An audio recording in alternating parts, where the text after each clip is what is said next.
If you have a healthy, strong, highly entangled community and somebody wants to play matchmaker, there's so much going on in that recommendation. Yep. And to trivialize it because it didn't use an algorithm of an app, that's just a complete misunderstanding of the richness of complexity and knowledge that comes, and it's implicit, which is to say,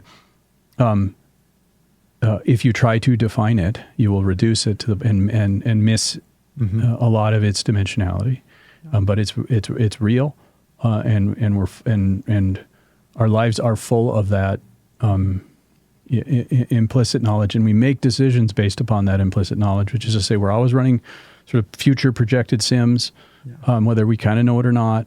And I just think about a 20-something right now trying to find a life partner. And not having that, and trying to find a life partner who also doesn't have that, and maybe the life partner has been fed a narrative in our culture about, never settle. Yeah. You be you, you be the best possible you, and anything you want is actually what you deserve, and all this selfishness and self-expression, and nothing about giving, and nothing about the two of you come together for what you can produce and not for what it is that you get out of it. So, institutions help us make decisions.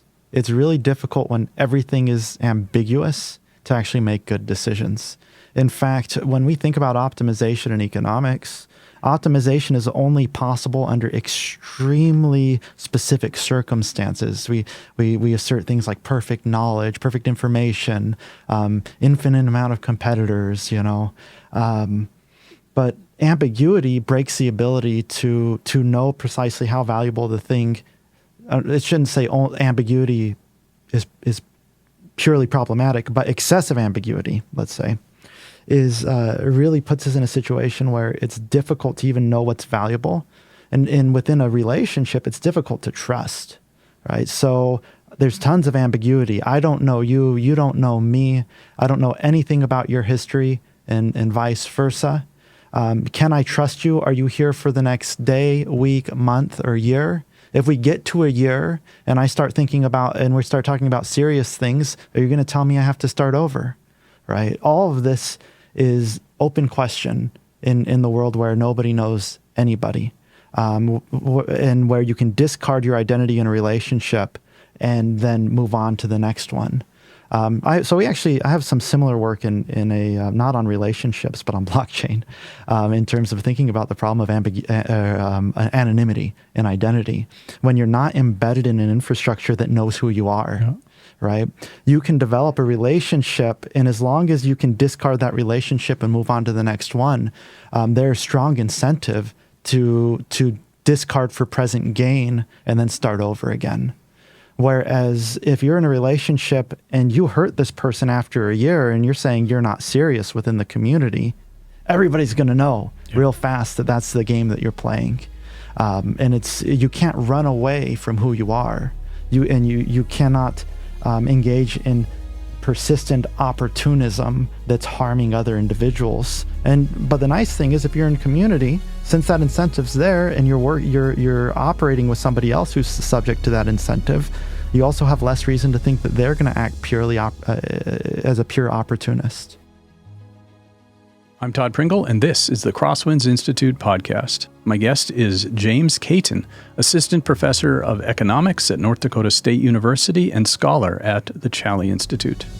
Economics is more than the study of supply and demand and GDP. It's also a domain that researches human behavior.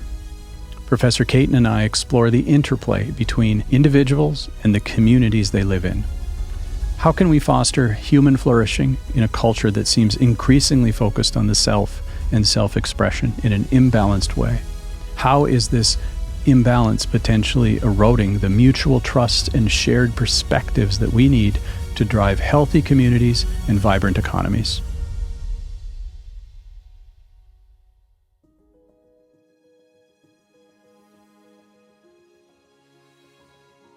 Hi, James. Good to see you, Todd. Thanks for doing this. Well, thank you for having me on. All right, so as always, a disclaimer, views expressed by guest and host are, at least our own, not necessarily that of any organizations we're affiliated with. That's mostly for me. Okay, so I've been looking forward to this. We want to talk about both the economy, we want to talk about culture, we want to talk about the challenges associated with trying to predict those things, trying to understand those things, and we have, right here at NDSU, a number of people who study those things, including yourself, and the kind of work that you've been doing for things like agent-based models and things that sort of exploring, for lack of a better word, like the social contracts. What it is, how is it that groups come together and choose to trust each other, and exchange and have sort of economic activity, and when it works and it doesn't work, and all the complexities around that also include things like culture and ideology and size of groups and numbers of groups and that sort of thing. So it's incredibly important, and it seems like trying to understand how is it that humans actually act when they're all together. And certainly everybody's trying to understand the economy, but it also seems like it's so complex that it's extraordinarily difficult to actually predict, at least predict the parts that aren't obvious. And hopefully we can explore some of why that's challenging, but where are there ways in which we can model it. But let's sort of back up a little bit. So how did you end up an economist? And what is economics? Okay, well, two good questions. I'll start out with the first. 2008, financial crisis. There was a lot of uncertainty, and there are a lot of questions as to why the financial crisis actually occurred, why the Federal Reserve failed to prevent it. And I would say now, not only failed to prevent it, but failed to help us recover quickly. We had a very slow, very weak recovery. Yes, it lasted a decade. We had a decade of growth, but it was a decade of weak recovery, really. So that got me started. So I decided to pursue economics at the graduate level in 2011. So that was about 3 years between the crisis and when I finally decided that I was going to become an economist of sorts, at least have a master's degree. So I went to study at San Jose State, and there I studied monetary economics, but more and more I got into deeper questions about how we model, because this is really behind why we are able to predict or not the financial crisis. There's a lot of questions as to why economists, when they believed they'd solve the macroeconomic problems, did not have a ready explanation upon which they all agreed concerning the crisis. So that was where I started. And what I learned in the process was that economics, the waters of economics are deep. And you have to start out with a good definition of economics. So what we're all taught typically in a traditional class, something like economics is the study of the allocation of resources, maybe the efficient allocation of resources. But that's actually an effect of economic activity, of economizing action. What economics is fundamentally the study of is human action and framing human action in terms of means and ends. Right, so we value things as humans, and we pursue those ends that we value. We think of that as revealed preference. Our actions reveal our preference. Our actions indicate the plans that we've formed and we're attempting to carry out. And our actions employ means to those ends. And this is something that scales. So, for example, right now, I'm about to take a drink of my tea. I took a drink of that tea because, well, I'm thirsty. Also because I wanted to show that my end was to drink, and the means was the physical action of bringing the drink. Or I had thirst I wanted to quench, and the means itself was the tea. Would be a more theoretically appropriate way of describing that. But these things scale. So I drank tea, but I could have had water to quench my thirst. For whatever reason, I chose tea. I think tea is an appropriate drink for a setting like this. And ultimately, I want to drink water because I want to survive. And I want to survive because I have a family that I'd like to support and love and develop with. And I even have higher ordered goals for that. So you start saying, well, I had a goal of drinking my tea as part of this conversation. It's part of the elaboration of economic theory. But I have also higher order goals that all of this feeds into. And one of the challenges that we face as human actors is choosing what it is that we want, or just accepting that we want something even. Do we choose it, or is it given to us to want? Is even an open-ended question. And how it is that we act upon that in terms of framing what it is that we want, attempting to choose what it is that we actually want, right? And you can think of somebody with an addiction. There's an economics of addiction, for example, and the question is whether or not we frame it as addiction as utility, as the addiction being given, as the desire being given, or as a human agent who could actually act upon their own, what we'd call our utility function, a human agent who's actually able to act upon their own desires. So you can see very quickly, once you understand economics as a study of means and ends, you get into the deep end of the pool. And now all of human civilization, human history, human life is a domain for study. And it very quickly becomes something not only universal, but extremely personal. Sure. And I think maybe a psychology frame of that would certainly talk about goals. It would certainly talk about motivation states, and sort of stacked goals as well. Yeah. And might talk about are you chasing goals that are homeostatic? You're thirsty. You have within you a bunch of mechanisms that have evolved, and they're trying to keep you alive. That's driving your behavior. But you're also acting in the world here and now, and you've got to maintain your hydration. That system seems to act proactively, so you tend to be thirsty before you're dying, which is good. We don't have to get too far into that, but the parallel I'm making is, psychology is looking at human behavior, economics really to, at least to the extent that there's any bottom-up or middle-out type modeling or framing of it, as opposed to just looking at the aggregate numbers, macro terms of supply and demand and their numbers on a spreadsheet. But once you actually get into how do we explore how the humans in this system are behaving and why are they behaving, you've got you're completely crossed over in terms of areas that are also being studied by psychology. And I'm interested in where the domains are synergistic and where maybe they still have more to learn from each other. And so is what people have heard, like behavioral economics. Mm-hmm. Is that would you consider that to be a crossover domain, and are there other areas besides psychology that you see are being pulled in to study? Yeah, there are so many tangencies and overlaps. Behavioral economics, a lot of behavioral economists do, for example, agent-based simulations, like we might talk about today. A lot of behavioral economists are concerned about motivations. They're concerned about understanding why certain presumptions that we bring theoretically in economics appear to be violated in certain cases, whether or not we can recover from such apparent violations, or if those violations even matter for the validity of the theory.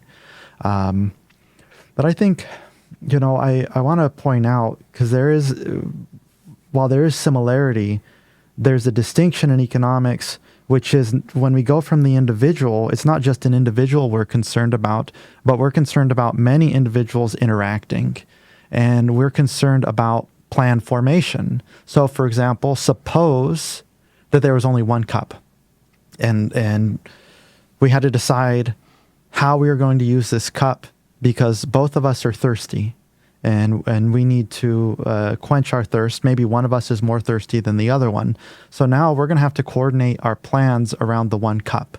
Maybe we have a sharing system where it's okay, especially if it's my wife or a sibling or something, maybe we drink out of the same cup. We feel comfortable enough. That's not a problem. So now we've coordinated our plans.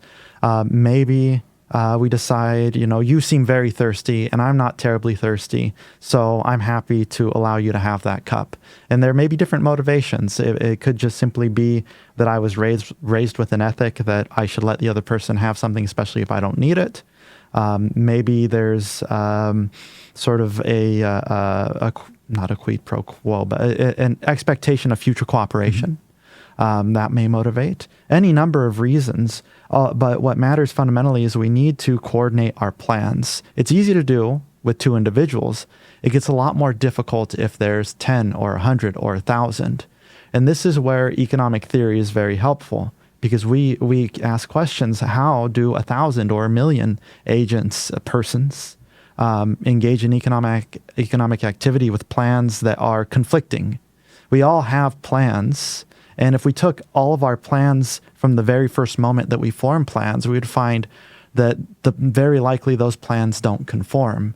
And the process of competition and cooperation is one in which, both by intention and not so much by accident, but by a feature of the system, our plans begin to be better coordinated. So we're interested ultimately in economics then of not only means and ends, but seeing how that framing allows us to better understand plan coordination amongst people who, say, don't even know each other. So when you say the words like economic theory, and economics has been around a while, and it's always been important because we're talking about things. You're building a model about what you think where the economy is going to go. You're trying to study what are, by information you can record either today or by mining history and by building sort of a theory around it. You're making a sort of a complex story or model. Here's why I think we do what we do, and then we seem to run it forward into the future. Mm-hmm. Better sell all our stock, it's trying to inform our decisions for risk versus opportunity. Do I take out a loan or do I pay in cash? Well, what do we think the economy is going to do? I mean, these are all irrelevant questions as we try to sort of forecast, but it seems like when we say words like economic theory, it seems like there's a lot of different approaches. Is there, if I'm taking a basic economics refresher here, is there like a taxonomy, or schools of thought, both historically and current? Certainly people are probably familiar with models of you treat every person is totally rational and acting in their self-interest is a particular model. But how would you describe an outdated model? But how would you describe the different approaches to when you say economic theory? So there's a lot of ways you could frame it, and we want to be careful. We want to speak in a way that's generally agreeable and understood. And one that I think is intuitive. So you could, I think, in the last century, at least last 70 years, the tendency has been to think about self-interested actors, largely because, for two reasons. One, convenience of modeling. So when you learn microeconomics, you learn about utility maximization, and we basically treat economic theory as physics. Right, you have these systems of linear equations. You find some optimum, presuming all agents in the system have the same preferences, or maybe a limited set of preferences that are available. We find the predicted equilibrium in the market. That is an application of more fundamental theory. So it's one thing to say that agents value things and they get utility, and it's very simple to say they get utility by consumption of goods, which is typically what we teach. It's another thing to think of human beings. When I say agents, I mean human beings, actors. It's another thing to think of actors simply as valuing certain states of the world. And this is where you really get to the fundamentals. We are in the present right now, and there's many worlds that we could be living in the next hour. For example, it's possible that I could be so upset. I just watched an interview where the person being interviewed walked out of the interview. I could be so upset that I value leaving over anything that could be generated through the conversation. Maybe it's because I found that the interview was offensive to me, or even not fair. Right, You must and we have see seen this the sometimes. questions I'm about to ask ahead of time. Or we go. I'm sitting here now, and I think, you know what? I think there's actually a lot of value in the questions that I've seen. And I think that there's a lot of value in having this discussion. So I'm going to go ahead and engage in the whole discussion. And maybe I don't particularly like interviews. Maybe as an individual, I don't like, I'm not utility maximizing in this instant, or, choosing what would appear to be optimal in by any perspective. Because I'm an introvert, but I know that it's worthwhile to engage in public discourse. And so because I value that end more than anything, I'm going to engage in something that's costly to me. Yeah. Simply, maybe it's because I want the ideas that I am generating or working with to be shared. And again, maybe it's that I simply value public discourse. And I think it's good practice for us to engage in public discourse and to have examples out there. There could be many, many reasons, and whatever it is that I'm doing, it's because I value the outcome I expect compared to if I didn't do the thing. Just like when a person leaves a room, they value the outcome from leaving that room more than the outcomes from staying. Sure, you can't. I've said this in many podcasts, and you don't get out of bed without a value framework. I mean, if you have a goal.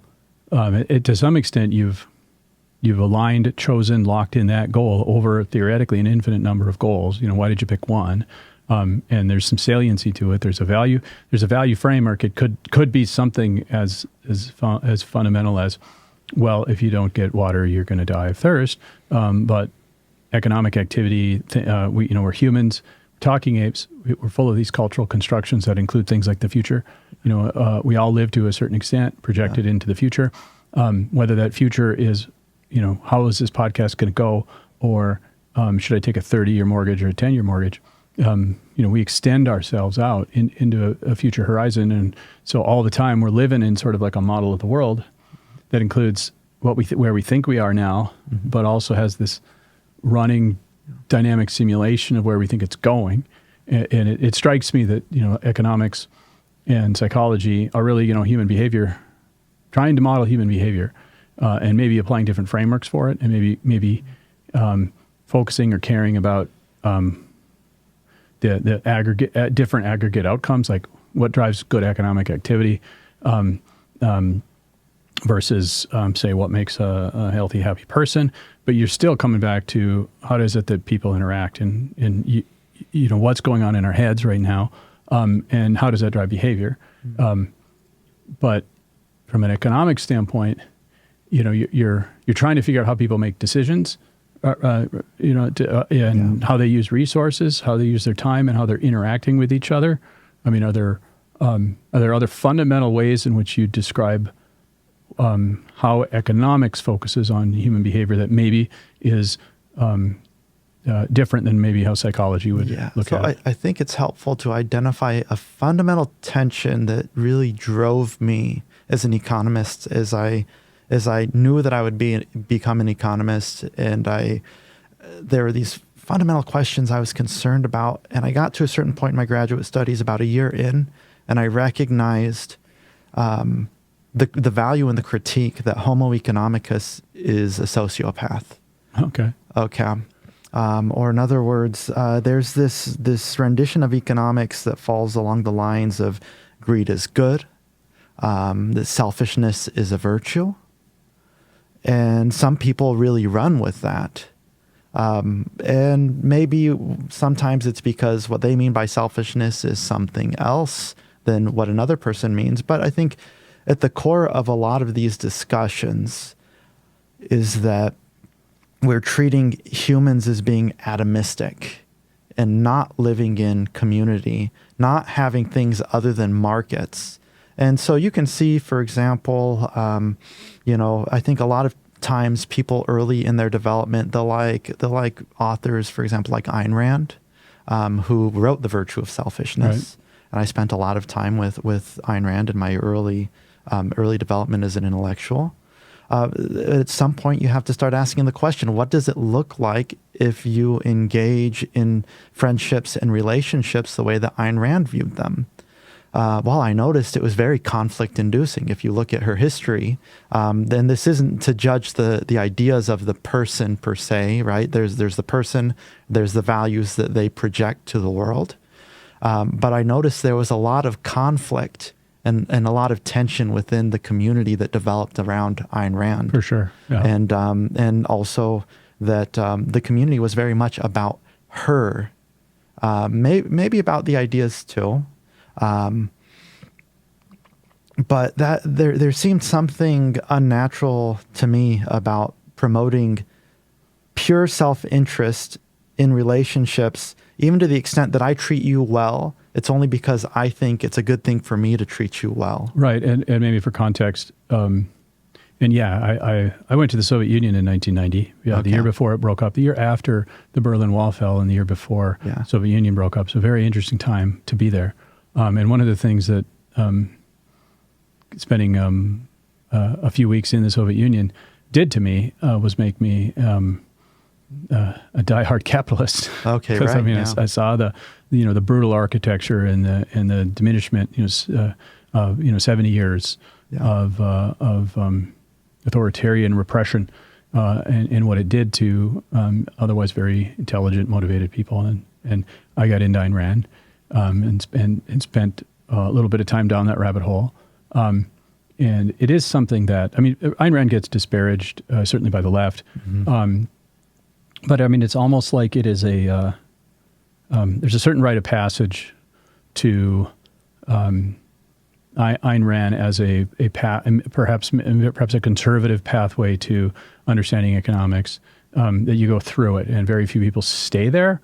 But it's a very generative. It's a stark, sort of extremely rational, literally the virtue of selfishness. And Ayn Rand famously declared to her husband she's going to have an affair with Nathaniel Branden, and that everybody's supposed to be just cool with that because that's rational.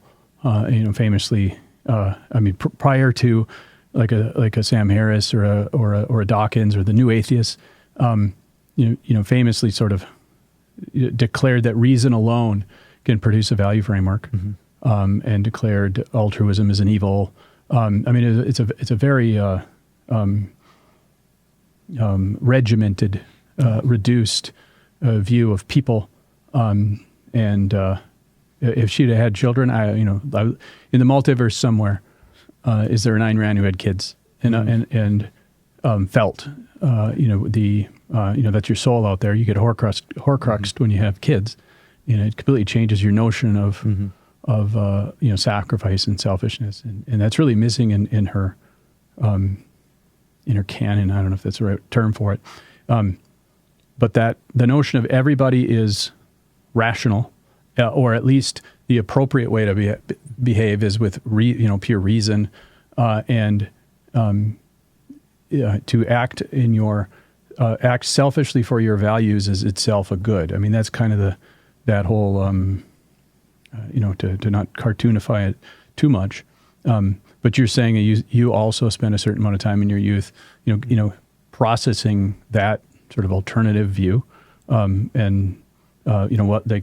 I assume that was, insufficient as a way to capture how people really behave. So where did that go? Yeah. So it's really a question of, to get a little bit abstract here, what rules do you live by?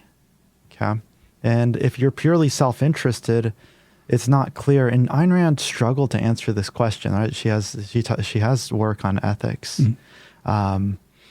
But it's unclear what the right rules are for a purely self-interested actor, if that's the ultimate decider, so to speak, what the appropriate rules are.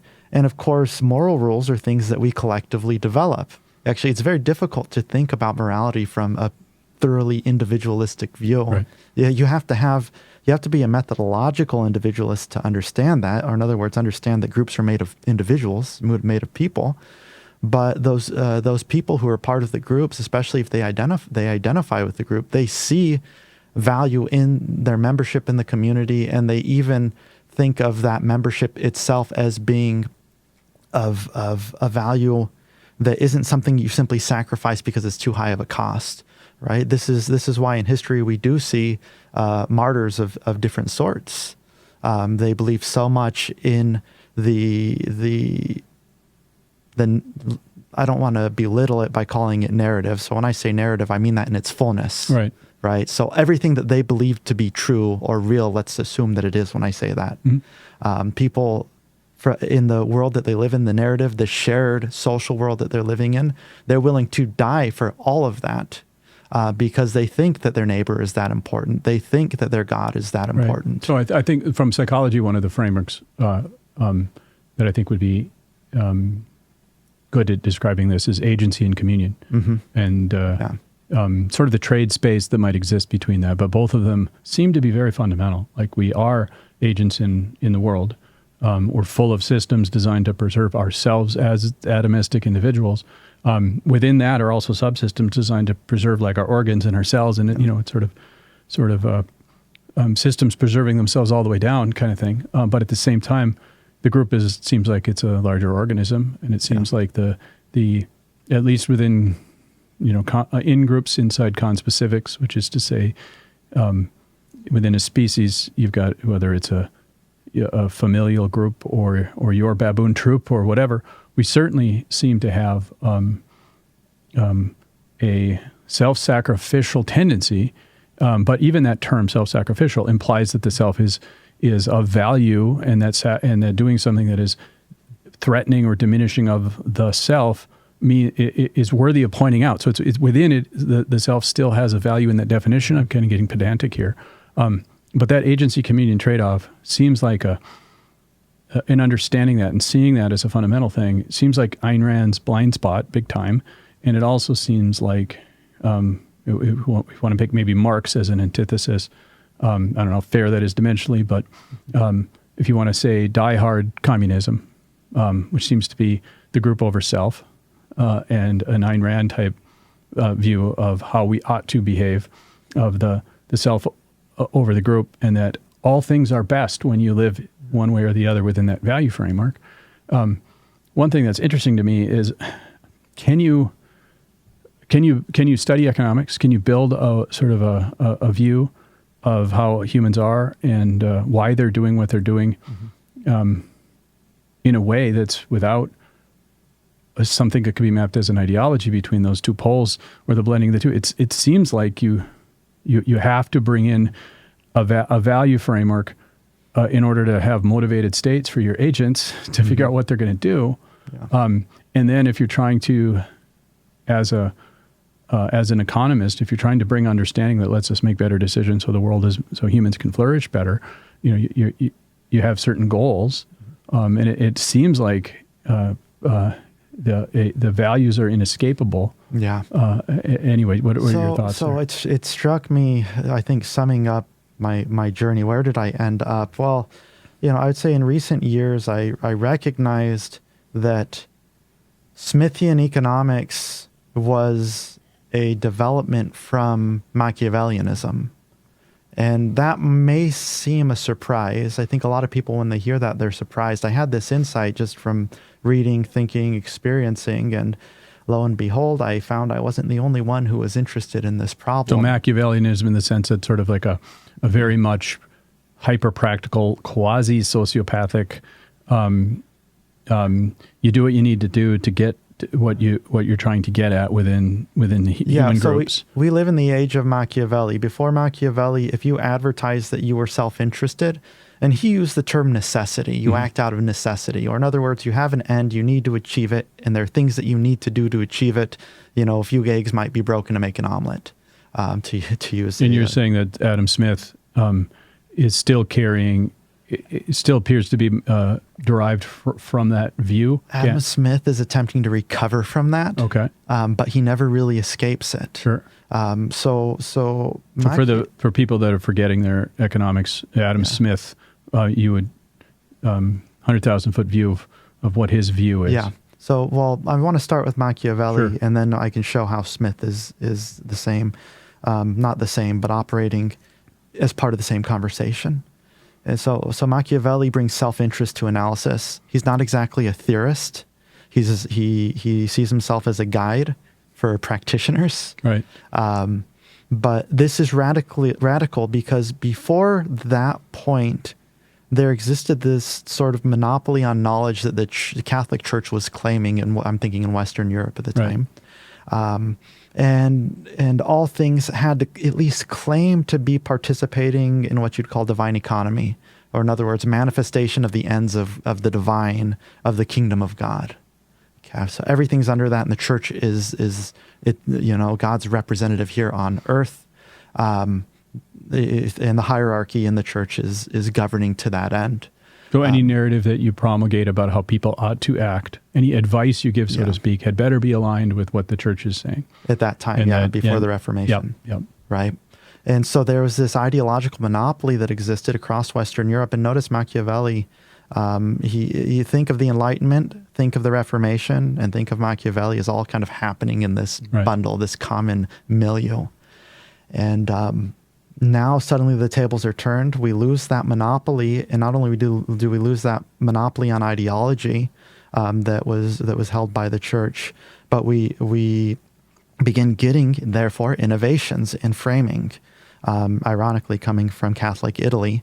But the innovation then is no longer that we need to claim to be acting within the confines of divine economy, submitted to that within the structure of the church, but rather sovereigns, leaders need to see themselves as self-interested actors maintaining their power. And ultimately, there's a good argument that Machiavelli wanted to see the promotion of peace and the maintenance of human liberty as an end of that. But you need to have order. You can't fall to eventually what we would call Hobbesian anarchy. Mm-hmm. So let's just say anarchy. You can't fall to that state, or else nobody has liberty without the order of rights to person. Now I'm using later Enlightenment framing, but rights to person and rights to property. Smith is recipient of centuries of a conversation that evolved out of that. Sure. And the question, once people realize self-interest is a thing, it's an analytical device that we can use to understand why people are doing what they're doing, very quickly there's concern about passion. And if you read philosophers or anybody who's writing who cares about human issues, from Machiavelli to Smith, passion is front and center. Right? And passion is the idea that there's these innate human impulses, these emotions that are driving us to act in ways that override our rational will. And even Hume says, that humans are slave to passion. Hume was, of course, a fellow of Smith. Smith and Hume actually had a long history together, and you can find their letters written back and forth to one another. So all the way up to Hume, you see concern about passion, all the way to Smith. Smith's first book was not The Wealth of Nations. It was The Theory of Moral Sentiments. Right. And I would say it was his first and his last book, because he spent the rest of his life working on that book and the problems in that book. Whereas The Wealth of Nations was actually a product of his struggle with how it is that humans have any inclination to act morally. This is where Smith starts. And he recognizes in trying to work out that problem that when association is voluntary, which, in other words, people who act in markets are engaging typically in associations that are voluntary exchange, and also maybe literally voluntary associations, say of guilds, or if a guild is voluntary, guilds weren't voluntary, so excuse me. But voluntary associations, maybe in clubs, right, which would have been common, especially in his time. We see all of this voluntary activity, and it seems, he notes, that when there is this element of volunteerism, outcomes tend to be more equitable, tend to promote the common good, tend to promote the production of wealth, the wealth of nations. Whereas when force is involved, or we get into the realm of power, those outcomes tend to be generated less. And he looks at the individual level and he says, I notice that people in markets where they have to persuade others to cooperate with them tend to act virtuously. Specifically, markets promote prudent behavior, and that's an important virtue. Smith recognizes that it's not the only virtue that matters, but it gets us very far in promoting a society where humans are cooperating. He's also concerned about the other virtues, but the Wealth of Nations is dedicated to this realm of activity where the nature of the activity promotes prudence, promotes what seems to be the common good. Again, the Wealth of Nations. So, to make a very coarse narrative of this, prior to Machiavelli, prior to the Enlightenment and the Reformation, conversations there was an ideological monopoly, so to speak. Whatever you're going to sort of justify for human behavior, whatever you're going to do to give advice for human behavior, whatever construal you're going to share out loud in public about why you did something, needed to be reasonably aligned with the Catholic Church, or there's going to be some problems, at least in the sense that whatever you say isn't going to be replicated, but possibly worse in terms of no longer being allowed to play any reindeer games anymore because you're not following along with the established sort of moral monopoly with regard to like what are the things that we value and how do you act, and the sort of unraveling of that. And the big focus of this podcast and the Crosswinds Institute is trying to understand what happened to the loss of our binding narrative and how do we get a new one? Yeah. How do we revivify it? Not necessarily. How do we rewrite but not write over? Because going back to how things were prior to when there was a monopoly at the Catholic Church, it just doesn't seem like we can just reset to that and have everybody go along. But with the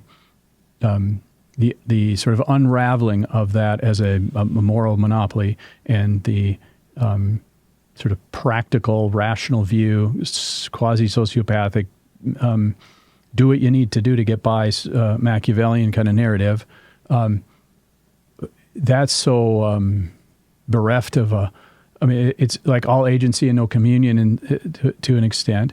And so Adam Smith's efforts at to integrating that view in the areas that can't be immediately refuted, but bring it back to what makes the world good seems to be like the individual and treating an individual with some level of sovereignty, and an individual will then with a good moral, with a value framework where they act with their group in a cooperative manner, you get an emergence of flourishing and the best type of economic activity, and that's sort of not necessarily the birth, but certainly a big stepwise change in our sort of freedom narrative, our individual out, and the large sovereign, the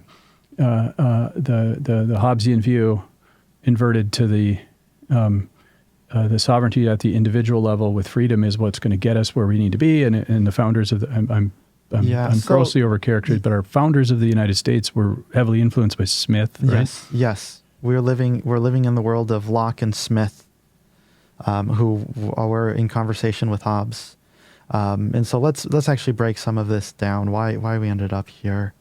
I think you said something important, which is Smith is thoroughly individualistic, and the Scottish Enlightenment is thoroughly individualistic, and the sort of solutions that Smith develops are thoroughly individualistic.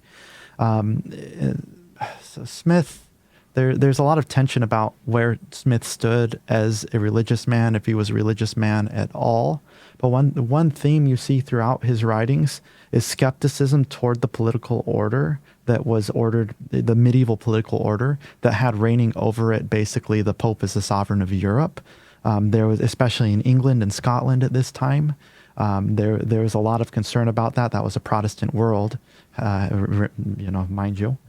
And unfortunately, I think the effect of that was that Smith didn't want to put community front and center, because the sort of community that he was living in was largely an inheritor, even if it was in a Protestant world, of Catholic norms. And I'm not saying that he thought the Catholic norms were inherently bad, But he was extremely skeptical. There's a statement, and I quote this in a chapter that I wrote, where Smith remarks that the Pope was the sovereign of Europe and more or less God have mercy on the sovereign, the sub-sovereign, the prince or the king who attempts to fight against in that era, the Pope.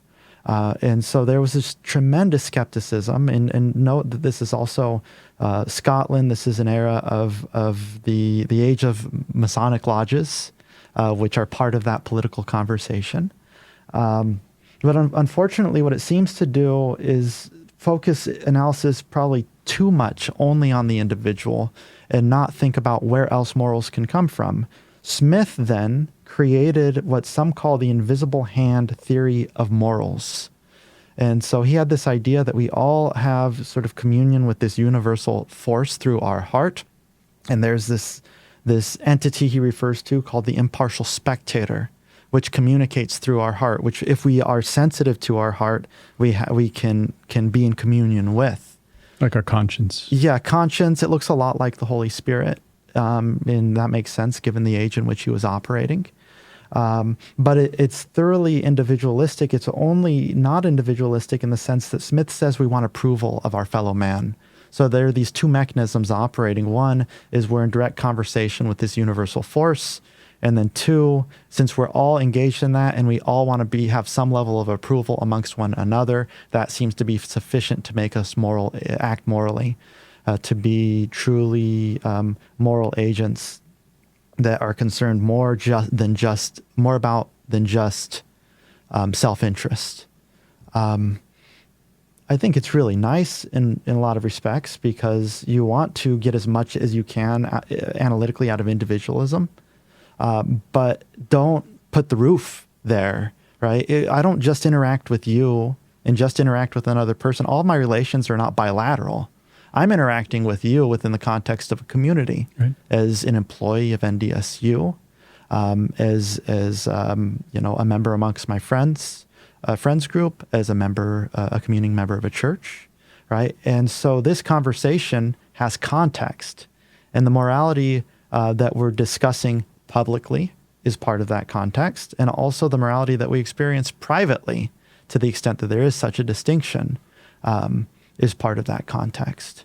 Smith, he here and there will recognize that context, but he doesn't concern himself thoroughly with that context in the way that he does thoroughly concern himself with individuals. So where would you, if we continue this sort of timeline, if we're living right now in an area of largely influenced by Smith and Locke, and to some extent Hobbes being the sort of the counterpoint, what would you consider like a liberal, neoliberal views of this? How does you talk about morality? So morality implies a value framework. Value framework usually has some sort of explanatory framework to justify it, which is an ideology, or religion. Sometimes, manifest over thousands of years. Sometimes whole cloth created. In the case of like communism, where would you characterize the evolution of economic theories in the past couple hundred years? You've got cartoon again, communism, socialism, all the way over to Ayn Rand, capitalism, anarcho-capitalism, libertarianism. Within the domain of say, respected, publishable economic theories, how is it ramified? Are there camps? How would you describe that? Well, I think the simple way to look at it is that, one, the liberal order, and we live in the liberal order, so to speak, like we live in a world where we have rights to person and property, where we can start a business, where we expect that justice will be served by the state. The liberal order doesn't exist in a vacuum. The liberal order is emergent. It's an effect. It was an effect of a few things. In England, we could think specifically where the liberal order developed in, I wouldn't say its earliest stage, because he's Holland. Across the sea, you see similar developments in decades or even the century prior. But the liberal order is an emergent phenomenon that arises at the level of community and interaction between communities. This is, I think, what we've tended to forget in thinking about, for example, transplanting liberal institutions.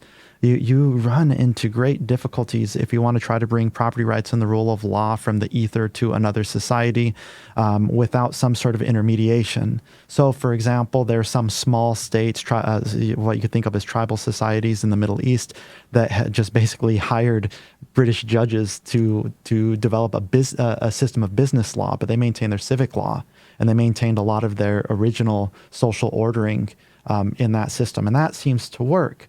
But if I try to bring carte blanche the entire Anglo system to a society and nobody else wants it there, that's a very different situation, and that's going to tend to be highly dysfunctional.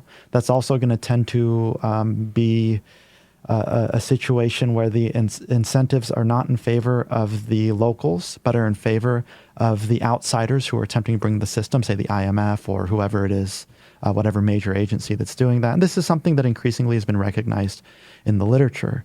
So we live in the liberal order, and we're struggling. You can think of it internationally with the problem of the liberal order, where many modern conflicts are a struggle of that liberal order, a clashing of worldviews and systems of coordination of governance. But we also are struggling with it, and I think where it's invisible to most, we're struggling with it right here. We're struggling with it in our communities. A century ago, the United States was a land much more dependent upon community. If you wanted to survive, you needed to be a member of a lodge. You got your health care from your lodge membership. You had ongoing relationships with members, say, of your local parish or church. We were much more dependent upon one another, and therefore much more bound to one another in community, therefore subject much more to the expectations of one another in community. Whereas as you move along and markets develop and they provide us more and more, so that we need less and less, we don't need community. We don't need church affiliation. We don't need that lodge membership. We don't need the local city government to provide these services anymore.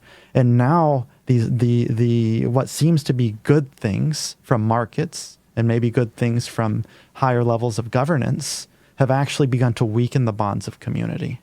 That's interesting. So if I understand you, so I snarkily refer to like the world we live in as sometimes is like our high fructose corn syrup surplus world, and that we're all Western civilizations. We're essentially all trust fund babies. But it used to be, so from an agency communion standpoint, we're agents acting in the world, but we're also part of a community. And it seems like those relationships help us in a myriad of ways. And we don't fully appreciate them or define them. And we don't really see the consequences of not having those robust community ties, the entanglements of mutual trust and mutual interdependencies.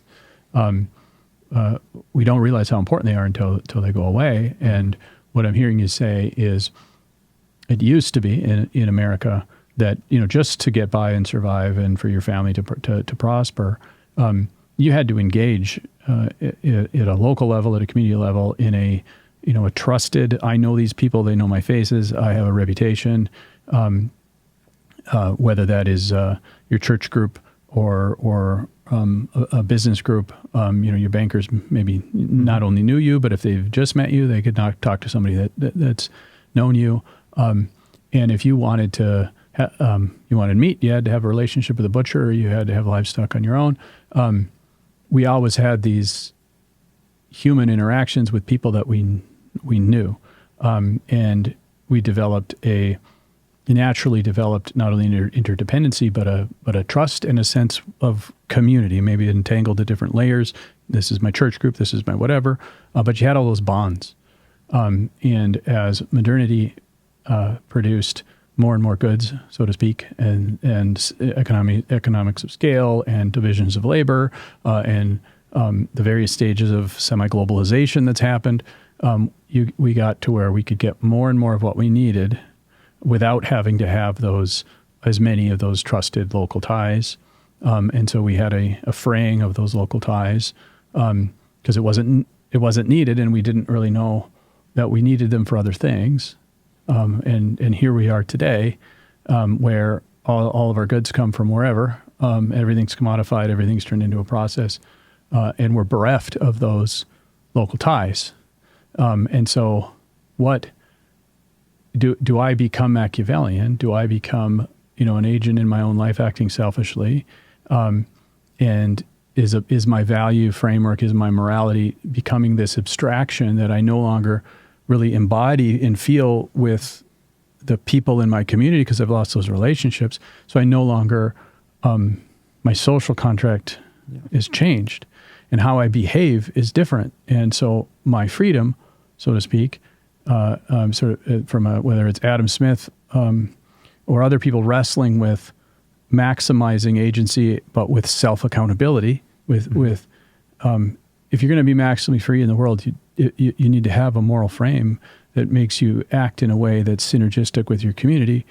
And if we fray all that, because we fray those bonds, but we still have the sense of personal agency, we have sort of an explosion of arguments about one's rights, an explosion of self-expression, and all the way to the perversity where, well, if you want to live in a tent and die of fentanyl in 18 months, who am I to tell you that that's an inappropriate behavior? It seems like we've torn up the communion side and blew up the agency side within the West right now, and it seems like we don't have the story, the narrative that keeps somebody from just being short-sighted and selfish and checking out. Whether it's you decide you're just going to steal from somewhere or you're just going to live in a tent and do drugs. I mean, all of us. There are clearly people.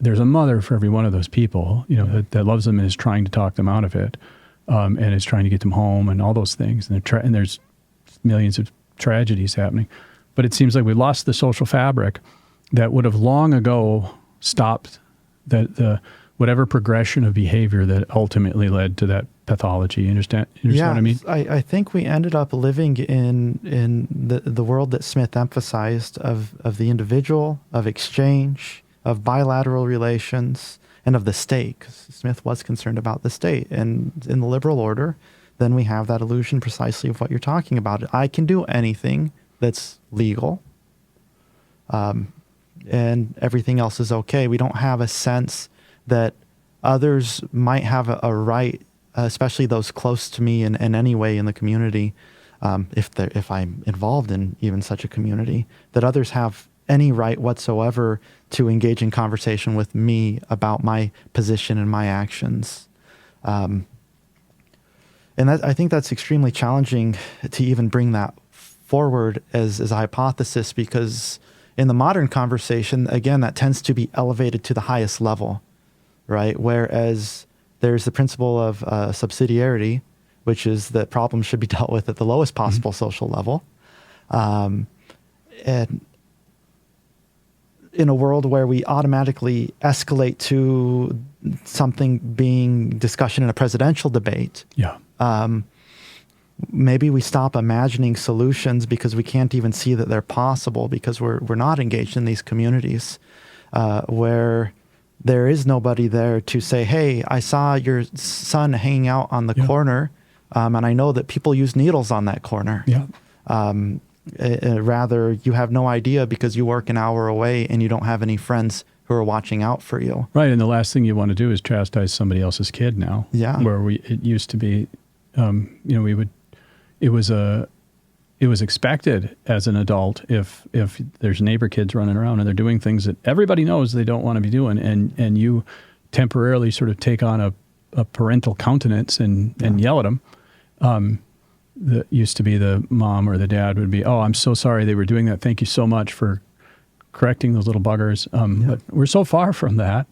And we don't have so civic, Bowling Alone is a book that tried to capture some of this, but civic society has it seems like we've lost at least half of civic society because, again, we don't need it. The very kind of things you're talking about. It used to be if you were a junior accountant fresh out of college or a clerk somewhere, you join an Elks, you join a Lions, the various clubs, and they were usually service clubs, but they were also places where you established your network. Mm-hmm. You established that you're trusted. What's your say-do ratio? Can you be trusted? You establish your reputation, and then you demonstrate performatively that you actually give back to the community. And every community, a little town of only 7,000 people, would have a number of service clubs in it, all across the country. Those are either white-haired or gone. Certain industry sector organizations still exist because they represent moneyed interest. Yeah. And that's not a cynical thing. I mean, we'll always have chambers of commerce. In fact, they've sort of grown in their scope a little bit because there's a vacuum. We'll still have organizations that represent need. We'll still have food banks and that sort of thing.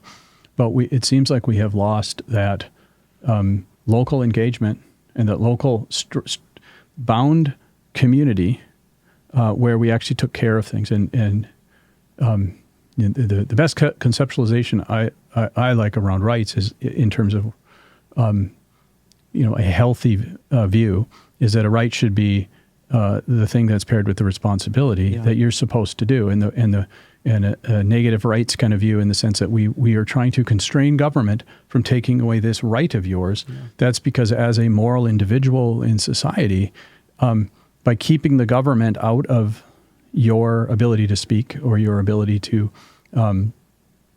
peaceably assemble, practice religion, we're actually expecting that those are things you do because those are parts of the glue of society. And now it seems like with the sense of communion gone and agency up, we've recast what we mean by rights. And rights seem to be all about expression. And we've deified them to some extent.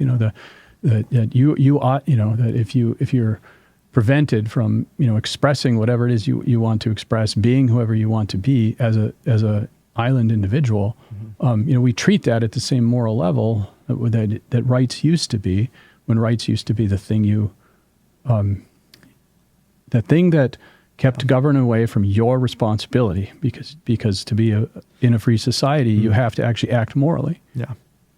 So I think you're pointing to the problem that we've actually lost the technology of community, the technology that enables community. And so let's look at that story that I just told from a different view. Instead of saying, hey, I saw Johnny on the corner where they're shooting needles and I saw needles there. If you see somebody every week and you talk to them regularly, whether they're very, very close friend or just sort of like a more intimate acquaintance, when you say, I saw Johnny on this corner on the other side, on the north side of town or something, the other person's going to know exactly what you mean because you speak together so often that all of your interactions are loaded with meaning. You can't help it. Just like, think of the most intimate example when you're married to somebody.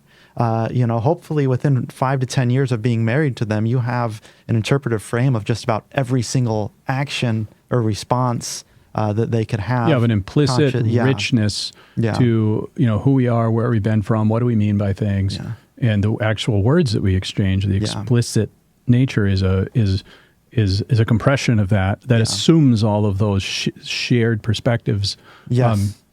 Right. So then exactly the shared perspective. So not only am I talking to you regularly, but we're all talking to each other regularly. And whether we mean to or not, and I think some people can be more or less cognizant of it, but we are continually building meaning in the communities. And that I don't think that's given enough credit, because if you just say we're building meaning and we're building shared meaning, that sounds fuzzy. But if you say we're building shared meaning so that when something seems out of place, just my knowing it is communicating that something seems out of place to the other members of the community. And now everybody has some sense that something has changed, even if we don't quite know what. We know to be on watch. Add to that we are all observers. And Michel Foucault, he gives us a panopticon, and he thinks of society because it's elites versus everybody as a prison. in this respect, and we're all members of panopticon. And there's some real power in that view. I don't want to completely discredit it. I actually Foucault is very very excited in thinking about these kinds of problems because it's the dark side of what we're talking about. But you can't look at that without also understanding, well, it's not just that we're all prisoners acting as prison guards, but we're all members of a community looking out for each other. You could think of looking out for the community as a whole, right? If we see certain behaviors, we don't want them to spread or become the norm. But likewise, if we see certain behaviors by certain persons, there's a network through which we're operating, and we all know and trust one another because maybe, again, we're all holding to some shared set of communal norms, and those communal norms are reinforced. Again, when it boils down to it, right? My reference to the feudal order in the Middle Ages is valuable because you see people believe in something ineffable, and therefore, if we all have a community around something ineffable, then we can trust one another more, that we actually hold to the morality. Right. And we're running into this difficulty. We're losing the technology of community, and we're losing that sort of ineffable belief that supports behavior that isn't opportunistic. So I do want to talk about the loss of the ineffable and sort of the abandonment of anything transcendent, and certainly not doing anything sort of shared in pursuit of the transcendent, at least not in a way that is anything near what it used to be. But when you say technology of community, just so people understand your use of that term, what actually do you mean by that? Yeah, I mean that we have a shared language that we develop, and what we do means things. Just like in a marriage, you have a shared language that you develop, and anybody who in this case, technology is the cultural constructions. Yeah, language is a technology. Right, but I mean that's not it's not in not in everybody's vernacular to look at it that way. So if you and I grew up in the same town, went to the same church, had a number of crossover social ties, and I have a short conversation with you, the words I'm using are tied to all those associations and those shared understandings. And so lexically, that there's technology at play in the sense that there's constructions at play, and there's a lot more meaning associated with that. So I might have going to be a hot one today, probably need to get in the shade. There's stuff behind there. And that's a caricature example, but when you say we've lost the technology, it's because we've lost the shared experience, the rich social ties we used to have for things like outside of work, and even within work, seems like we've regimented the workplace to a great degree, work breakdown structures so that at least in America, everybody's an individual with individual assignable tasks, and we've structured how we interact with each other in meetings and other things, and then we've put a bunch of policing on behavior so that we take out anything bad. And so, to an extent, is the workplace even a strong net positive in that regard or not? I mean, it's an interesting question of itself. But church attendance is abysmal. There's are you a member of the PTA at school? Yeah. What is your interaction with other parents of your kids? It seems like not only have we had that erode, but we've actively put in place things that have now created it's now non-normative to enforce norms to someone else's kids. I mean, that's now a norm violation, right? I mean, it used to be everybody got raised by everybody, so to speak. And now stepping outside of your little nuclear island to do anything to help raise somebody else's kids, so to speak, or have that child or group of children, using this example, sort of understand what is and is not acceptable behavior. Yeah. Getting in there and engaging that, like what used to be your responsibility, is now non-normative. So we've not only have lost it, we've pathologized in some cases the very things we used to do that was constructive. It seems to me. So I like this example of work, and so I'm reminded of the Flintstones, and not only were Barney Fred part of the same lodge together. Remember, they were part of a lodge, right. But they also worked together, and they were neighbors, and they were neighbors. So we were in this, and their kids played together, and so we're in this increasingly anonymous world where that snapshot is less and less something we can refer to as being, close to our lives. So in community, there's something about not only attending the same schools or church or lodge, but even doing business together, where, again, you can move to a large city and you can be an anonymous person with no communal ties and be just fine in terms of material living, let's say. But in the world where communal bonds were stronger, we work together too. Right.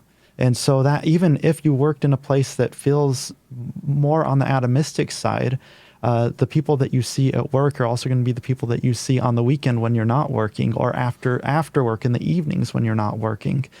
These continual repeat interactions, and we less and less have the entanglement of those webs. Those who study, say, rural communities or rural economies versus more urban economies, you find this increasing entanglement at all levels in a small rural community. Or in other words, networks tend to be thoroughly overlapping, and connections tend to be not sparse, but very dense. Whereas in the city, connections tend to be sparse between agents. Everybody's not connected to the same people. And it's just by virtue of the thing. And we have to put in things like LinkedIn, and which, while they might serve a networking function, so to speak, they also are so convenient that it further erodes. Well, why should you join Rotary? Why should you join Rotary? Well, you meet people, you establish your professional reputation, this or the other thing. But those service clubs were long games. It was just like establishing shared ties and shared trust. It's not a trivial thing. It's not a click the button. It's not a download the app type thing. And we have social networking is now an online app to some extent. I mean, we still meet people, and then you connect on LinkedIn. But it seems like the very things you're talking about are also applying to why the dating game is so just I lack the words to describe how messed up it is right now. Yeah.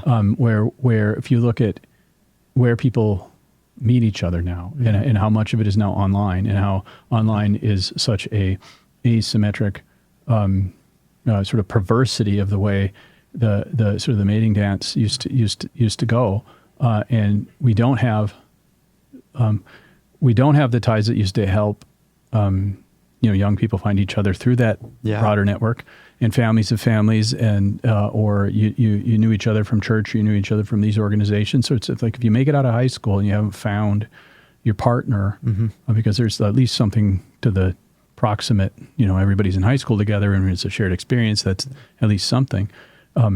But if you don't have those ties, which we've all, which we've sort of abandoned or had pulled away from us, or otherwise have sort of walked away from voluntarily because we didn't understand their other utility, and you're trying to find a life partner. Yeah. I mean, we're not having kids anymore. We're not living as long anymore. It's arguable whether or not, the Flynn effect might be reversing, which is, a rising IQ. I mean, if you look at the aggregate measures of things, and I want to kind of pull this back to economics. Yeah. But we're talking about fundamentally how are people behaving, and what's our culture doing to things, and what are our decisions? And if you're going to make economic decisions, it isn't just a simple transaction. I mean, it involves the future, and it involves trust or not with other people. And I think about the history of the United States and our economic expansion, and obviously a lot of it has to do with the fact that, the United States is pretty blessed, the best navigable rivers, the best farmland, protected by big oceans and lots of ports, all sorts of reasons why structurally, geographically, we ought to be reasonably successful. But if you look at the sort of economic freedom argument of the success of the United States, part and parcel of that seems to be that the agents within them valued communion. Yeah. And all of the people acting were not just acting in their own self-interest, who were not just being Machiavellian, short-term, transactional. They were thinking about the community they were in. And what does, you build economic theories around that, and then you advocate for what actually produces human flourishing. But what happens when the agents within that model have now evolved or devolved, if you like, to where they no longer act with communion? Yeah. And our models now, how do we flourish economically? Yeah. How do we flourish just period, our life? Yeah. With all of us just being a bunch of Machiavellian, self-interested agents bereft of communion. Yeah. So in the institutional literature, this is actually, I was thinking about these problems, and reading this literature as I was, these problems were being revealed to me.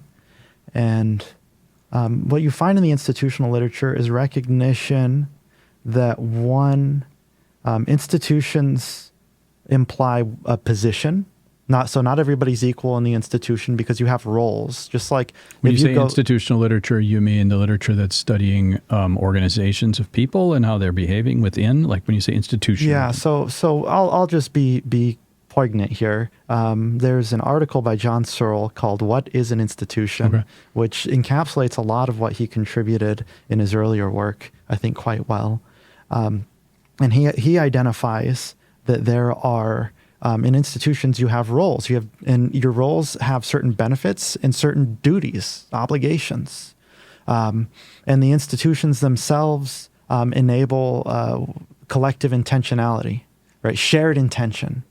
Okay, which is, again, if you're living in the atomistic universe, isn't there. So let's take those concepts and let's think about something very simple: marriage. Marriage in the atomistic world versus marriage in community.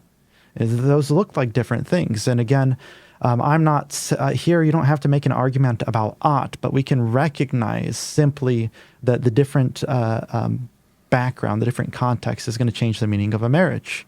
So that if you're married the way that you're saying, you don't know the person and you don't really have any overlapping connections, that's a different marriage, one where you're a team, but you're a team to succeed in the world, but you all don't really have a strong, maybe you have a personal network, but you don't have a larger network beyond that interacts with everything. I'm attracted to this person. This person's going to bring a good income for me. Yeah. Whatever frame you have, this person is interested in the things I'm interested in. I mean, the kinds of narratives you build up of why this person's the one, so to speak. When you don't have if you have the communal ties and you find somebody you want to marry, it's not. I don't think that we were as conscious of those ties in a way that they were even needed to be explained. Right. It was sort of an implicit, why are you marrying so and so? You might have a story of I just really like the way he treats me and I like this or that, but all of that context of that entanglement was a big part of that decision and the compatibility and the extent to which you could resonate with somebody is a big part of that shared experience. And now we're a bunch of atoms without the shared experience. How often do you find somebody? It's almost a stochastic, random kind of once in a while you get somebody that sort of had the same perspective and you just sort of get each other. I'm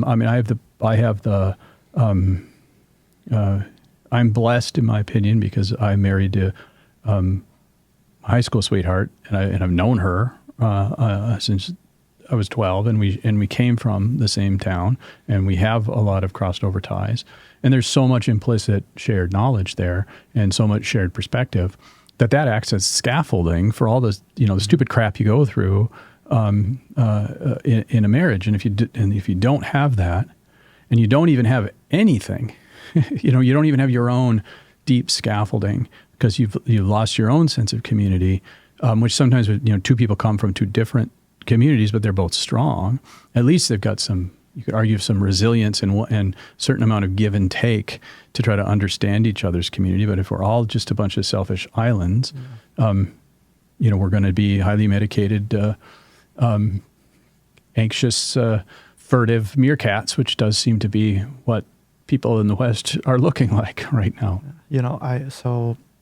I remember I was on I think it was an Uber ride on the East Coast, and I was talking to a man, the driver, and I was talking about relationships, and he was so excited to tell me about how he found his wife in the context of community.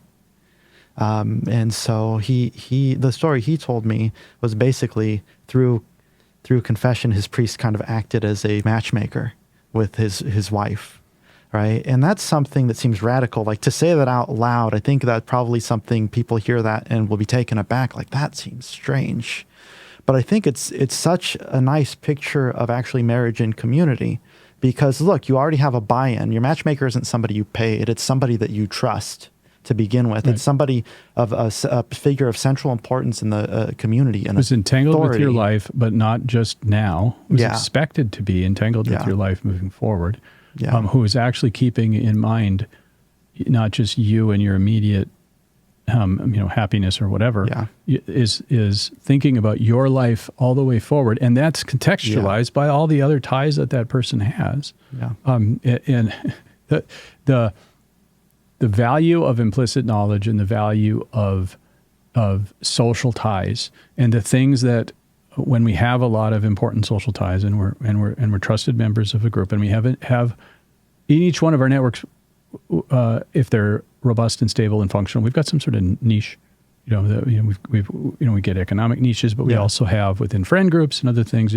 What is like your role, so to speak? Yeah. Not, if you try to go and define it, dimensionalize it, you're going to be wrong. But but we all kind of have a long evolved need to find our utility, and we have a little bit of flexibility in our behavior to within reason to find the thing that seems to be working the best, and what creates the lowest friction with our conspecifics, and what seems to be working out the best for us. All that's happening, and if you have a healthy, strong, highly entangled community, and somebody wants to play matchmaker, there's so much going on in that recommendation. Yep. And to trivialize it because it didn't use an algorithm of an app, that's just a complete misunderstanding of the richness of complexity and knowledge that comes, and it's implicit, which is to say, if you try to define it, you will reduce it to and miss a lot of its dimensionality. But it's real. And our lives are full of that implicit knowledge, and we make decisions based upon that implicit knowledge, which is to say, we're always running sort of future projected sims, whether we kind of know it or not. And I just think about a 20-something right now trying to find a life partner, and not having that, and trying to find a life partner who also doesn't have that, and maybe the life partner has been fed a narrative in our culture about, never settle. Yeah. You be you. You be the best possible you, and anything you want is actually what you deserve. And all this selfishness and self-expression, and nothing about giving, and nothing about the two of you come together for what you can produce, and not for what it is that you get out of it. So institutions help us make decisions. It's really difficult when everything is ambiguous to actually make good decisions. In fact, when we think about optimization in economics, optimization is only possible under extremely specific circumstances. We assert things like perfect knowledge, perfect information, infinite amount of competitors, but ambiguity breaks the ability to know precisely how valuable the thing. It shouldn't say ambiguity is purely problematic, but excessive ambiguity, let's say, really puts us in a situation where it's difficult to even know what's valuable. And within a relationship, it's difficult to trust, right? So there's tons of ambiguity. I don't know you, you don't know me. I don't know anything about your history, and vice versa. Can I trust you? Are you here for the next day, week, month, or year? If we get to a year and we start talking about serious things, are you going to tell me I have to start over? Right? All of this is open question in the world where nobody knows anybody, and where you can discard your identity in a relationship and then move on to the next one. I have some similar work in a not on relationships but on blockchain, in terms of thinking about the problem of anonymity and identity. When you're not embedded in an infrastructure that knows who you are, yeah. Right? You can develop a relationship, and as long as you can discard that relationship and move on to the next one, there's strong incentive to discard for present gain and then start over again. Whereas if you're in a relationship and you hurt this person after a year and you're saying you're not serious within the community, everybody's going to know real fast that that's the game that you're playing. And you can't run away from who you are. You cannot engage in persistent opportunism that's harming other individuals. But the nice thing is, if you're in community, since that incentive's there and you're operating with somebody else who's subject to that incentive, you also have less reason to think that they're going to act purely as a pure opportunist. Right, and there's a lot of game theory that can reduce this stuff too.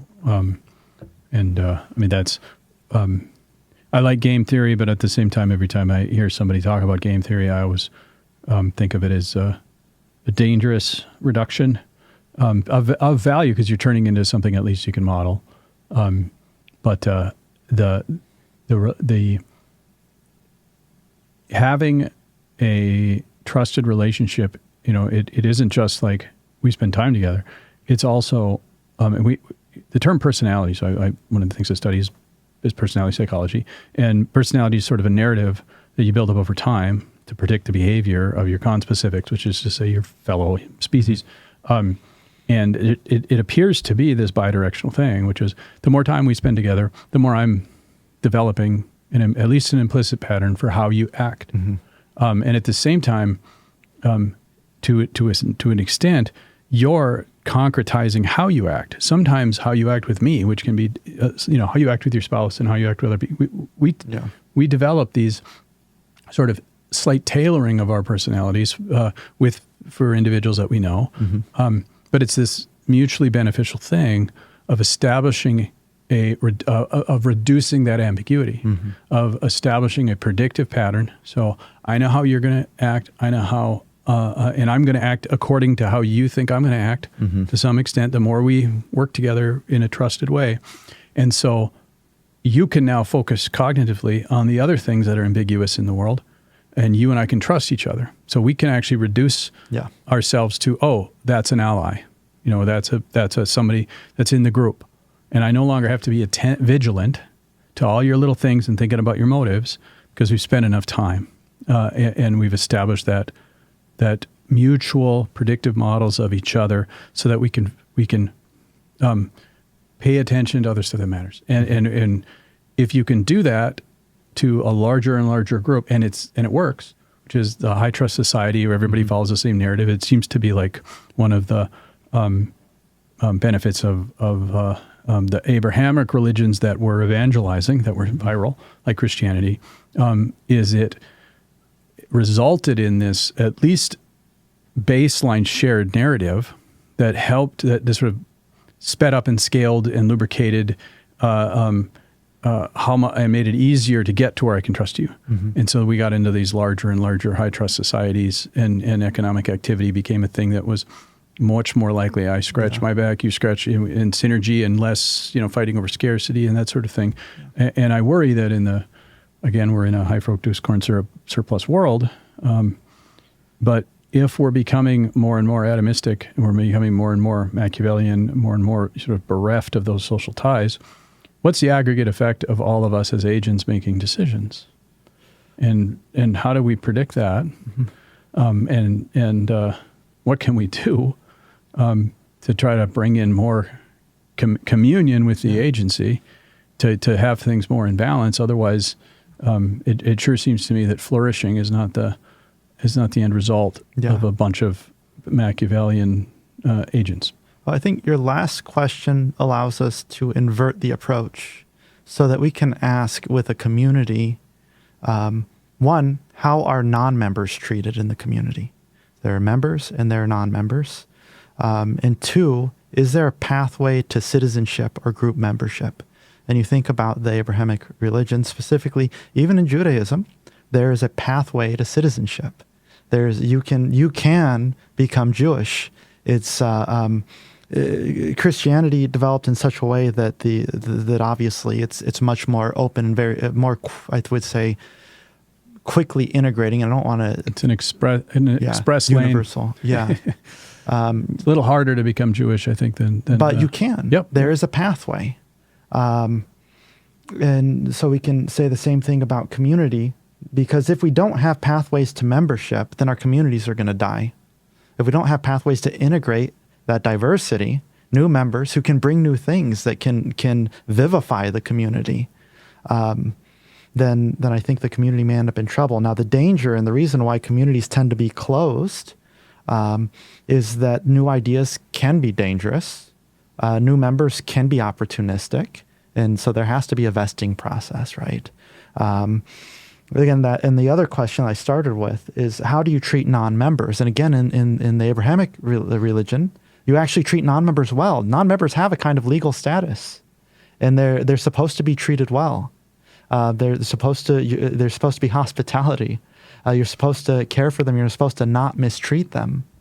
That's a radical norm in that larger cultural context. And of course, you see this continue on in the Christian tradition that we in the West are more familiar with, on average. To that point, that was the expectation, and that's what they were taught and commanded to do in that community. But so much of the Old Testament is the recurring story of them failing to do that, of failing to love their neighbor, failing to love the sojourner, failing to welcome the foreigner. So I'm just, it's fascinating to me that is an external motivation. But back to the comment that you made earlier about the inner man, the heart. Yeah. Even in ancient Hebrew, the term they would have used was inner man. It Yeah. is one of the best ways we could translate that. And that inner man, is that intrinsic? You made a connection to the Holy Spirit, or Yeah. but as you bring that up, my question to make it really straightforward is: are those motivators extrinsic or intrinsic? Yeah. Well, the tradition recognizes the tradition itself. That tradition recognizes the falling short. That is a feature of the Jewish faith, right? When you look at the scriptures. So I think that very tension of extrinsic versus intrinsic is a natural part of the full narrative, of the full tradition. Certainly we're struggling with that. And if you don't have that, if you only have the extrinsic, if it's all institutional and just fulfillment of obligations for personal benefit, let's say, or something you're navigating for your self-interest, the institutions itself can't be maintained because you're not really buying into the institution. You're just navigating the constraints, right? Whereas the institution itself should bring you to embody the ends of the institution. Right, again, with that term that I mentioned, divine economy, right? You're actually, in that religious context, would be wanting to participate in this greater thing that is identified by these institutional artifices, by the sort of boundaries that were given and the reasoning that were given through the institutions, but don't naturally flow if you only view the institutions as constraints. Okay, so, I mean, there's a lot of places we could go here, or if we believe these things are true, which is we're imbalanced from a agency and communion standpoint. We've lost the community element, or we've diminished it, we've frayed it, and we have agents in our model that are acting in a way that is more narrowly focused. Yeah. What research, if we say that the value is, hey, let's fix this, if we don't mind, and I get grousy whenever I see social scientists trying to fix problems I consider myself a social scientist, and here I am with a podcast trying to fix problems. So, I was guilty, and it's good to actually try to, but you just be cautious before you institute policy. We're having a conversation. What can we research? What can a contribution be made to maybe help us understand this better, that maybe we can start righting this ship? Yeah, I think it's so good that we've arrived at the problem, and it all links back to trust. And if you look at the medieval world, one thing that was difficult was trust between communities. In the modern world, we think I can travel to Chicago, nobody's going to bother me. I can go on a hike in the backwoods, in the wilderness of California, and nothing is going to happen to me. I'm not going to be robbed, right? And we just sort of take that trust for granted. In the medieval world, the further away a community was from you, the less you could trust. And so there was the development of all these institutional artifices, networks that enabled large exchange across large geographic regions that otherwise weren't possible.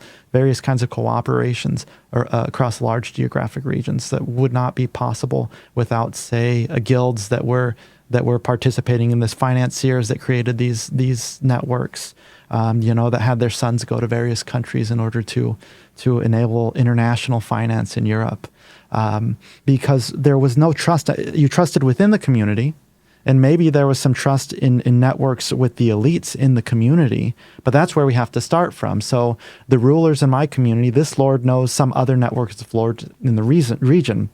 So if I trade with the people who are on his team, if there's ever a conflict, we can actually trust that there will be arrival at some sort of reasonable outcome to the conflict, and we can start developing shared law between communities, and we can start developing shared norms in trade between countries even. So you have a community in Britain and you have a community in France.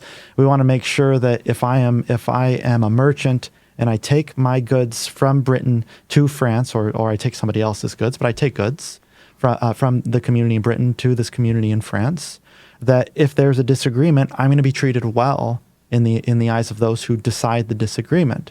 And that requires local knowledge. Either you need to know somebody higher up that knows somebody else higher up elsewhere that's going to coordinate that, and eventually those can turn into institutionalized agreements. Because we didn't experience that institutional evolution in the U.S. in the modern world, we simply inherit the benefits of it. We forget the long, challenging road that emerged from community in order to enable that. Right. We built this inside out. I mean, we built this starting with strong community ties, finding whether those are broader narratives like religious frameworks, or having guilds and other institutions that allow for bridging. Like, well, at least I can trust this person because they're also a member of this society or whatever. We built that out to now, at least within the greater share of the world economy, we've got layers of institutions and best practices, so to speak, norms and processes and processes for redress, all the way to the World Trade Agreement stuff. But what you're saying is much of it that say maybe middle here, we've inherited as we inherited English common law. There's lots of stuff, and the American Revolution, in my mind, is more like the American evolution, because it wasn't really like we didn't do what the French did. We kept we changed who the mob boss was, but we really kept all the functional institutions. But it seems like the first layer, which is the interpersonal trust and the entangled networks of trust, earned trust, generationally earned trust, and all the implicit wisdom that came with that, and the various habits and traditions that sort of evolved and scaffolded that. We've thrown out the traditions because if we think they're arbitrary, and that includes religious, but it also includes like, if you had I'm sure that if you go to a service club that might still exist, they probably don't near do this ceremonial stuff that they used to have. So we've kind of jettisoned all these things that we consider arbitrary, but we've also just eroded all these social ties. It's like a rot from the center. Mm-hmm. You know, the very thing that we use to build it out, we're now rotting from that. And it seems to be that it shouldn't be that hard to fix if everybody understood it, because it's really coming down to have strong entanglements with fellow humans that you share a community with, and be intentional about how you build community with other human beings, and have them be people you know that have names that sit across from you, and build your world around that, and have your agency tied to that communion, and find the ways in which you can act as an agent that is not only in support of you and your goals, but your community's goals. And if you have that, it seems like you fix everything. Mm-hmm. And it seems like we're doing things every day to further erode that. So if that's a fair view of this, or would you cast it a little differently? And then what should we do in the field of economics or human behavior and psychology to help us understand this better? Yeah, I think a less romantic view, and it's good to have in this case a less romantic view, not as the only view, but just to keep it in mind, is that community is composed of the people that you're stuck with. Yeah. And that actually enables personalism. So we are not stuck with anybody. So we don't have community right now. And if we frame the problem that way, then we can understand, well, what's the challenges of this intentionality? Because it's this rationalist participation, right? I'm going to be intentional about being a member of my community, which can be good and healthy. I don't want to belittle that. But can we get to a point where people are born community members and don't ever imagine leaving? I see what you're saying. They could leave, and it could be a perfectly healthy thing to leave. But that it's just the norm to be a member of the community. Can we get that back? So less of a, okay, so you found a climbing club. Yeah. And every Thursday or every other Thursday, you get together with the other people that are obsessed with rock climbing, and you do your rock climbing thing. I mean, to some extent, that is a sort of a self-curation of finding people that are exactly like you. It's not exactly a giving of yourself over to the needs. And when you say stuck, divorce rates of, I'm not advocating arranged marriages. Yeah. It doesn't seem a very Western thing. But if you look at like the Indian subcontinent and the frequency with which there are arranged marriages, or if you look, and forget the coerced ones and that sort of thing. And but that's where, well, okay, these two families got together and made this commitment. You are stuck with this person. I think the divorce rates are not only dramatically lower, but sort of long-term happiness is, I mean, it's a workable model. I'm not advocating it, but it's a workable model, provided that the extended families are also making that commitment of entanglement, and you are sort of stuck. Like, this is the decision that our families have made. I'm going to make the best of this situation. You're not, if you're born into a church, you don't get to pick the people you like and don't like. I mean, are there what are other ways in which sort of that it's less about you and your choices and more about your community? What other things come to mind? The rock climbing group, I think, is a good example, because you get to choose your friends group. And there's a couple things at play. So as long as you're a rock climber, you can be part of that group. And as long as others are rock climbers, they can be part of that group. There'll be some cycling, but that moves us into that realm of voluntary activity.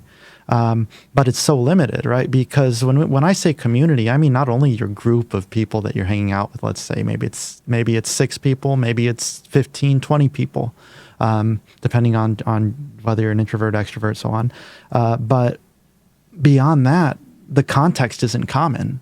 We're all living different lives, and we show up in this group, and that can be very valuable. I don't want to say it's not valuable, but when we talk about community, we have our group, and that group is swimming in the same water, a fair amount, a lot of, maybe all of the time.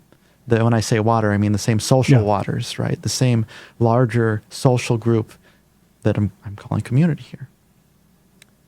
So if we don't have that sort of reinforcement, then it's difficult to get these outcomes that you're talking about. Whereas, go back to this example of marriage, and you bring it up again. A marriage between two individuals as a team, as an economic unit, pursuing certain goals, you're kind of acting like superheroes in the world outside of it, not so much living in it and subject to it. Whereas if you have a marriage in a community, you have an identity as a married couple in a community, maybe with a family. And so everybody knows you, and they know you through that identity. Whereas maybe in a different situation, you go to a rock climbing club and all of your friends are friends with you, and none of them know your wife except Right. like they show up sometimes. Whereas when I'm here in Fargo, and I think this region is very good about this, I very commonly see people that I'm associated with in my professional life in a lot of other places in town, and that I'm very regularly involved in, so that I don't just know the individual. I almost always know the other person's spouse. And so I do see them as married. And there will be, even if my interaction with them is somewhat limited because they're not in my most intimate circles, there will be a great grieving, a sadness if I see that this couple is no longer together, that they're experiencing pain in their marriage or a failed marriage. And I think that has a different impact that you don't think about if you're in a more atomistic setup with your marriage.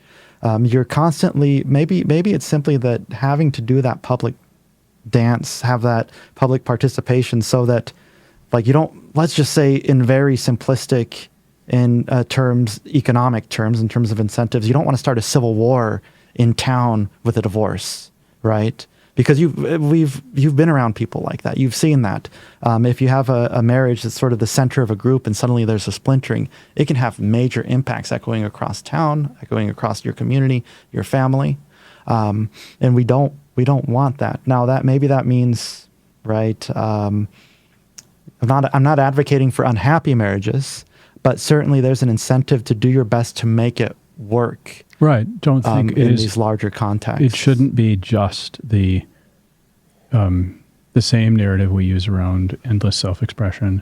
Yeah. And I'm not denigrating the self-expression, but it's when we reduce things to where the other important things are gone. And if you treat, whether you want to stay in a relationship on, I guess, Machiavellian transactional kind of framing, is this good for me? Do I really feel happy? Am I being fulfilled? Those aren't, I guess the tone I used made it sound like I'm contemptible to those questions. I'm not trying to say those questions aren't valid questions, but the other things need to be in there too, which is, most obvious one, the effect on the children, but also the effect on the community. And also that when you think about yourself and it isn't just you now, you don't know who you're going to be in 10 years and 20 years and 30 years. And you owe that person, consideration. Same thing with your partner, who might be a real son of a bitch right now because maybe they're going through some stuff or whatever, and they're just impossible to live with. But marriage, a good healthy marriage is usually decades and decades long. And a 3-year period where it was unfun, because somebody had to go through some stuff, or you both had to go through some stuff and had to grow or whatever.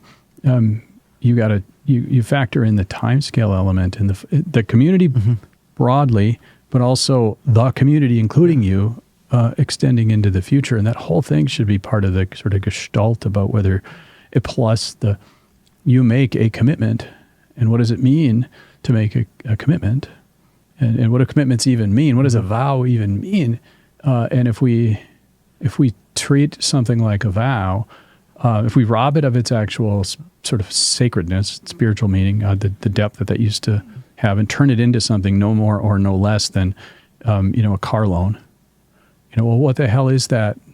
How are you going to treat your marriage if that vow doesn't have much, much deeper meaning to you than when you signed off on your car loan? Yeah, so there's a interaction, and the way I put it theoretically would be something like in community, A community is sort of a network wherein there's many overlapping games and overlapping contracts. And in light of, in particular, what we're talking about, I think we make the mistake of thinking about morality as something that we sort of just grin and bear, which there has to be effort. There has to be moral effort. But we also need to have some compassion for the fact that humans are fallible and humans struggle. And it's very difficult of your own will to be good, to be moral. So these institutional artifices that we're talking about are doing the heavy lifting for us, right? We have to bear costs. And no matter what, in a healthy relationship, whether we're talking about a friendship or a marriage, you have to bear costs. You have to suffer these costs. But in a world where we're atomistic, in a world where we don't have this series of overlapping contracts, we don't have a natural incentive structure that makes us want to at least act good. Whereas if I start misbehaving in a community, I'm gonna start getting feedback through all my other games or contracts, however you want to frame this, right? There's incentive that it's like, oh, I better at least act good, even if I'm not good. Better, grin and bear that, and it's equilibrating. Whereas I think we increasingly are viewing humans as sort of being moral superheroes, where it's like, well, you just try really hard to be good, and then we're allowing ourselves not to have all of this institutional support to live wholesome lives. So it to some extent, it's, I mean, kind of like the way you described Smith. It wasn't, the problem with Machiavelli is you can't just close the book and say, well, that's a bunch of shit. Mm-hmm. I mean, there is, the practicality seems quite self-evident in sort of that worldview, and to be, I like that the notion of, it isn't about being a superhero only. I mean that we have hopefully institutions that scaffold us, that make it a little easier to be moral, and maybe put in some friction when we act immorally. Right. I joke that we're self-domesticated apes, that we live in cages of that, mental cages of our construction. And if you don't abide by those rules, we put you in physical cages. And that's sort of a pathology look at it. But I think that it's the balance of it all, which is, and it comes back, agency, keep coming back to these things, the individual and the group. We love to dichotomize everything, and the more we dig into it, usually the answer is something more complicated and some sort of unitary whole. I mean, if you look at nature and nurture and you really dig into it, you can't figure out where they separate, especially with epigenetics and agency and communion. What the more like selfish you, the more you ruminate about yourself and what makes you fulfilled, the more you'll discover if you find solutions, that how you feel fulfilled is through communion.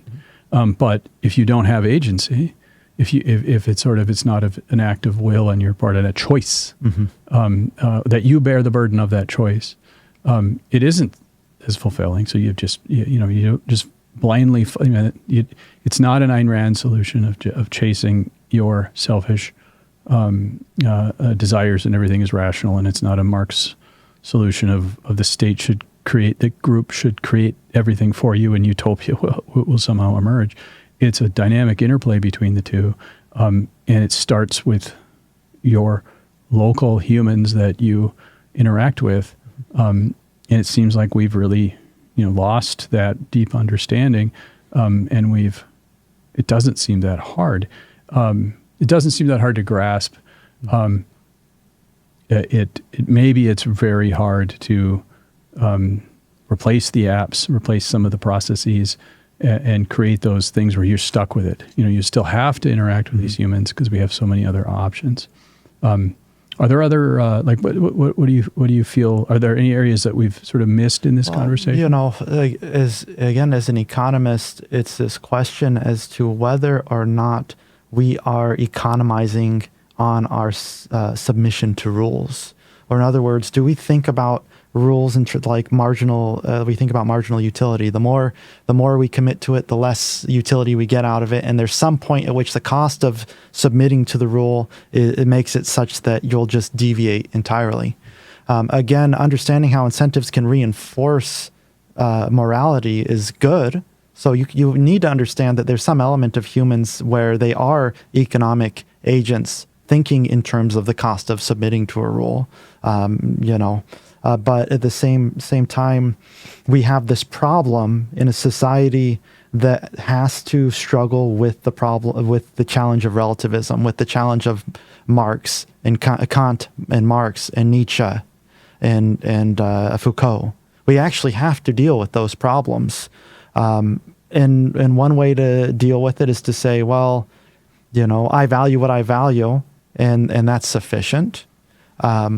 Another way to try to deal with it is to ignore everything and say, well, I believe in this ineffable source, and I don't need to worry about those problems. And that could be a functional solution. I think a lot of us are left, who were trained in a scientific paradigm, are left kind of caught in the middle. They're like, well, we understand the power of science, but we also understand this power of community we're talking about. But you can't be inside of a community unless you're inside of the community. You can't be inside of it unless you fully embrace it.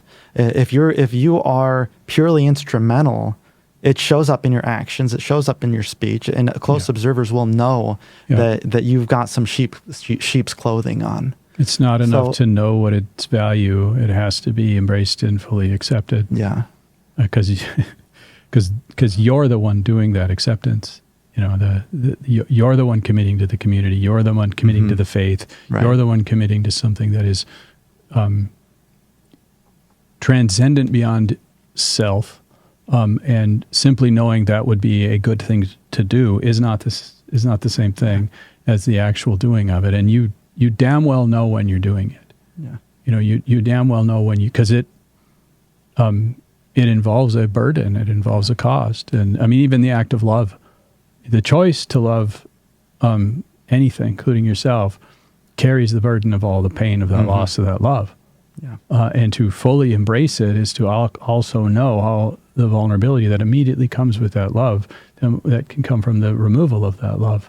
And we seem to pull away from that. And whether that is our loving of ourselves or our loving another, but also just understanding that those things that are deeply fulfilling always carry with them a burden. And if you're not, you're doing, if you have something that you say, this is really great and I don't really feel any burden, okay, you're indulging in some sort of short-term hedonism. Yeah. Not necessarily good or bad, depending on whether that rules your life, but commitment to others, and even a deep commitment to yourself is a commitment to others, in the sense that if you take care of yourself and do what yourself needs, you're going to act in a way that embraces communion, because that is actually what brings deep happiness for yourself. These things are not a true dichotomy, and we have to. They feel hard. They feel like they're a burden, and they don't feel like they're shallow transactions. That's because they're real. That's because they carry with them something transcendent. So there's an interpretation of Sisyphus. Maybe you're familiar with it, right? That Sisyphus was simply happy because he pushed the boulder up to the top of the mountain, and then he let it roll down. He had his burden to carry. I imagine Sisyphus was happy. So I think the question, if we boil it down, is how do we go from thinking of that as the ideal? There seems to be something very valuable there. How can we marginally adapt that ideal and understand that it's more than just something arbitrary of pushing a stone to the top of a mountain, but understand there's some real truth at the same time about simply being happy about pushing that boulder to the top of the mountain? Well, that sounds like a good way to cap this for now. Maybe we'll have more of these conversations. This is, we're getting at the crux of, what we want to talk about here on the podcast, is how do we get back and go forward?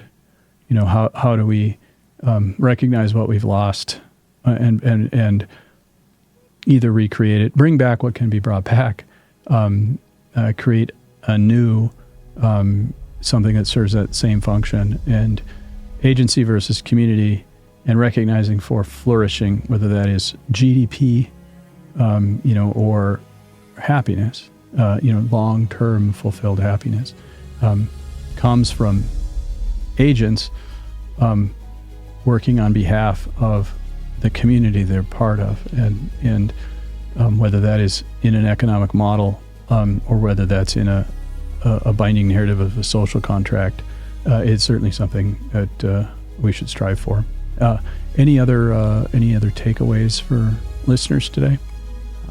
Well, maybe we can look forward to talking about it next time. Excellent. Thank you very much. This was awesome. Thank you.